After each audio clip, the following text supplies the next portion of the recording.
This video is for those of you who are thinking about applying for drama school and you just want to get a sense on what the day-to-day operations are like. Every time I say drama school, take a shot of espresso.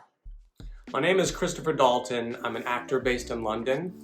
I went to the Bristol Old Vic Theatre School from the fall of 2020 to the fall of 2021. I got my MFA in acting in the international course. There were 14 students in total in the class. Before I talk about the school, I just want to give you context on how I got there. I exclusively applied for UK drama schools. I applied for the Old Vic, the Royal Conservatoire of Scotland, and the Royal Welsh College of Music and Drama. I only got into the Old Vic, so that's where I went. I didn't hear back for 7 months. I auditioned in January. When I left, they said that I was on the short list, and I didn't hear back for 7 months until July. So I didn't even think I was gonna get in. So when I got that email, I had to get all my stuff together last minute and hop on a plane and go to England.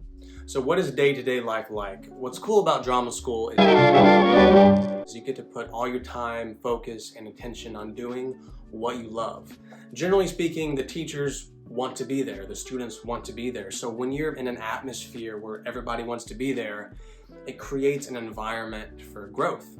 So we had many classes, and I wrote down a list on the ones I can remember. We had dance, voice, singing, combat, Alexander technique, acting for camera, movement, Shakespeare, self-story, text projects, accents, acting techniques. At the end of the year, we had our Shakespeare play, and then we had our showcase.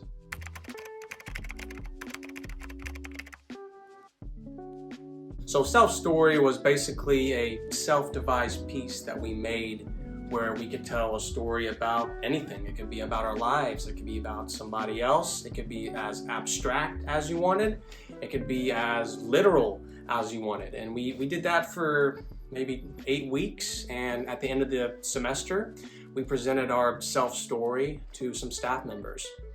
Text projects were basically scene study classes where we would pick a few scenes and just beat the crap out of it for 6 weeks.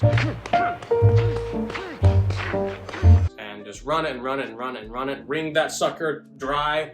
And at the end of the year, at the end of the semester, we would also present that to some of the staff members.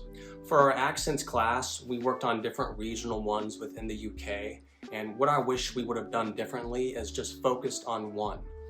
I would rather master one accent than be okay at 7 others, because I can't do that on screen or on stage. If I'm okay at an accent, I need to master it.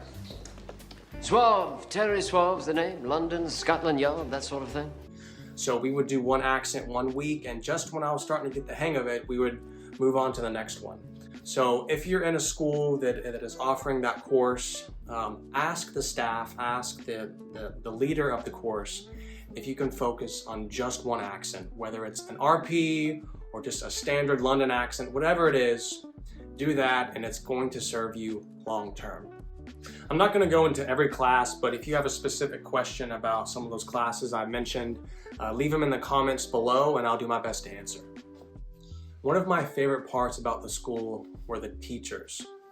Not only were they super knowledgeable in their field, but I could tell that they genuinely cared about the students.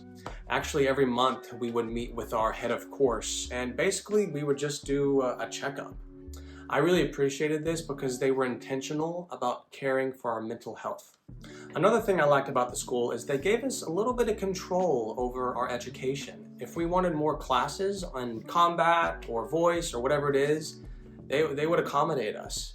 This was nice because it felt like that they were tailoring the education towards the needs of our class. So we would get together and we would vote as a class on what classes we wanted more of. Our classes would change week to week. Here's an example of 1 week at school. So this was on October 19th, 2020. 12 to 1 that day we had acting basics. That was an acting technique class. Dialects or accents, 2:30 to 3:30. Self-story, 3 to 4. That was on Zoom. All 3 of those classes were on Zoom that day. And then text projects, 6 to 8:30. This was one of the more difficult aspects about going to school when I did, is because it was during the middle of COVID. So 30 or 40% of our classes was on Zoom. Not ideal for drama school. For the time I was there, I loved living in Bristol. Because of COVID, a lot of stuff was shut down, so my experience was more on the outside of Bristol. I would recommend going around the harbor. They got the Bristol Bridge. If you're a cyclist, there's a lot of cool routes to go around. A place I would recommend to eat is called Martina's. They serve the best homemade naan wraps. It's kind of like a gyro. The naan is homemade. The meat is from the local butcher. It's just so good. It's one of those places that wraps around the corner. It's a hole in the wall. You have to go there. I basically lived there the whole year when I was there. So Martina's, go eat there. Also, I would recommend the Pizza Workshop. It's a 5-minute walk from the school. Best pizza in Bristol.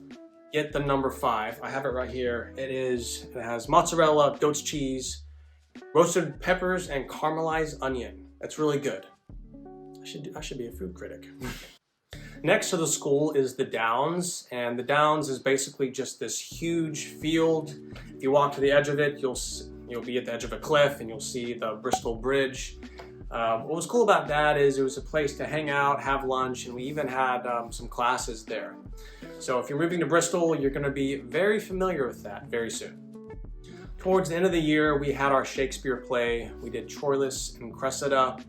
And I would recommend, if you're going to the Old Vic, because I can't speak for other schools, is to make sure the school gets reviewers there or critics. This is actually going to be helpful to you if you're applying for the Global Talent Visa a few years down the road if you end up staying in the UK. So I'm actually dealing with this right now, so tip for thought.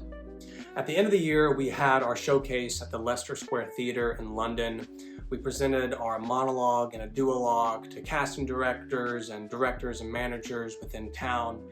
But as a class, we had to really go out of our way and go overtime and overboard in getting the school to bring these people in. We invited them ourselves, but we kind of hit a wall sometimes in getting the school to really go to bat for us on these things. So speak up for yourselves, whoever it is in the school, say what you need to say, because you've spent a lot of time, money, and energy on your education. You want to get these people in the room, that way you can make a good impression and they can see your great, beautiful, amazing acting and art, and you can get signed. Overall, drama school was the best investment I've ever made for myself in my acting career. If you have any questions about the Bristol Vic Theatre School or just drama school in general, just leave them in the comments below and I will do my best to answer. I appreciate you taking the time to watch this. Thank you.